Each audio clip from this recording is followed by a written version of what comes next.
don't have Somewhere to in take between bills. 3 and 6. It's up to you. Go ahead. All right, good evening. I introduced myself earlier. This time it's my allotted time, so I'm going to finish. So my name is Christina. I'm a youth counselor and a civic engagement lead at Filipino Advocates for Justice.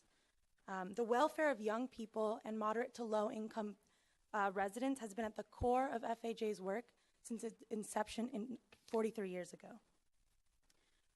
Lately, we've been at the front lines of the battle for rent control in Alameda, along with the Alameda Renters Coalition.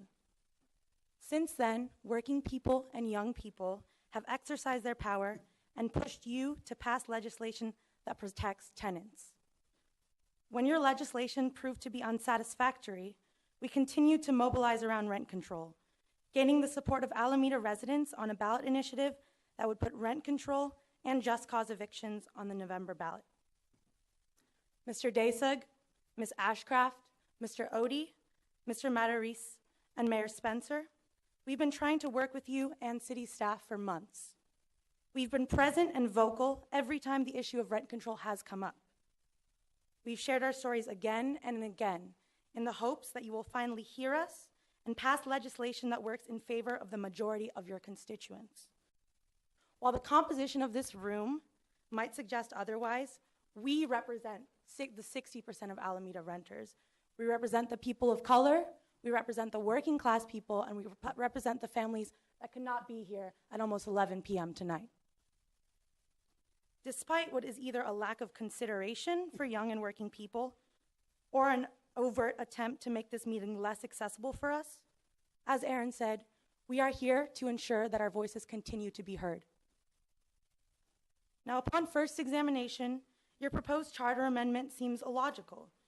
After receiving negative feedback from all sides of the rent control issue, the tenants and landlords, both, why make the existing ordinance a charter amendment? It's almost certain to fail.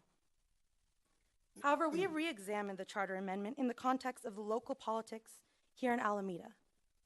And it becomes clear to us that rather than an illogical piece of legislation, this is a calculated political move meant to confuse voters, divide the vote for rent control and just cause evictions, and ultimately side with the landlords. Now, while tenant rights for you may be a tricky, controversial item on your agenda, a divisive topic that must be handled carefully to ensure the success of your career, for us, the political is a lot more personal.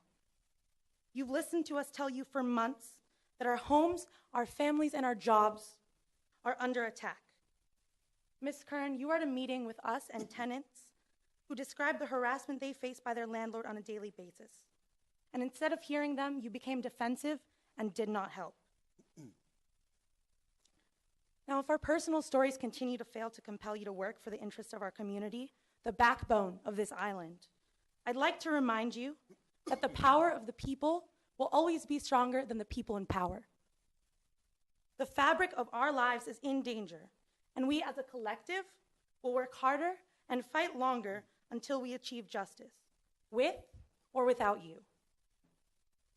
Our power transcends that of the city counciled, hired consultants, corporate lobbyists, and the so-called mom and pop landlords and speculators who value their profit margins over our community.